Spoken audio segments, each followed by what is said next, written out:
आसिफ जरदारी पंजाब के सियासी महाज पर मजीद सरगर्म।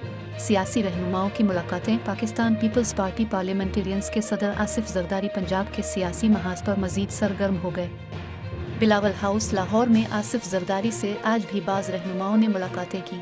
मुलाकात करने वालों में पीपल्स पार्टी के secretary general Nayyar Bukhari, secretary इत्तलात फैसल करीम खुंडी, NA 69 डस्का से पीपल्स पार्टी के उम्मीदवार कौमी असम्बली राना महमूद अशरफ शामिल थे।